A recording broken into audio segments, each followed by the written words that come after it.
When President Bush meets with Russian President Putin on Sunday, the two leaders are expected to discuss a number of thorny issues, chief among them the Bush administration's plan to build a missile shield in Europe.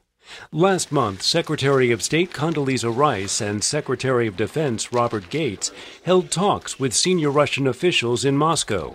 They also delivered a letter from Mr. Bush to the Russian president, which Mr. Putin later described as a serious document aimed at resolving disputes between two countries. Former UN Ambassador John Bolton tells VOA a missile defense system against rogue states with nuclear capabilities has been one of the top priorities of Mr. Bush's presidency. And back in 2001, President Bush offered full cooperation with Russia so we could jointly develop additional missile defense capabilities. It was a sincere offer at the time. We were sorry the Russians didn't take it up. Bolton says President Bush is anxious to secure the future of the missile defense program before stepping down next January. Russia is strongly opposed to U.S. plans to put interceptor missiles in Poland and a radar system in the Czech Republic.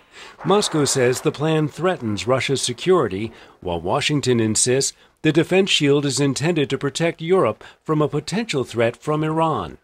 Russian Foreign Minister Sergei Lavrov told reporters last month the U.S. had agreed to allow Moscow to monitor the missile defense system. Before leaving Washington, Mr. Bush said he is optimistic a deal on an anti-ballistic missile shield can be reached. Angela Stent of Georgetown University in Washington believes a deal is possible if it includes U.S. incentives. It's possible that there could be some agreement.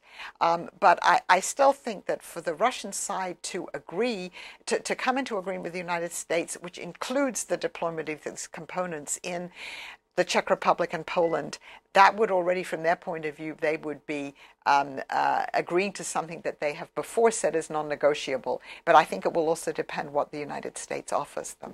Stent, a former national intelligence officer at the National Intelligence Council, says it is unlikely the U.S. would give up planned missile defense sites in the Czech Republic and Poland as part of some new deal with Moscow. So I think there is a desire on the United States' part to cooperate with Russia on this issue. I think it's not just propaganda, but I think it's also true that there's also an unwillingness on the part of the Bush administration to forego the deployments in the Czech Republic and Poland. Sunday's meeting is likely to be the last between the two presidents. Mr. Putin steps down from the Russian presidency on May 7th. For producer Ivana Kuhar, Jim Burtell, VOA News.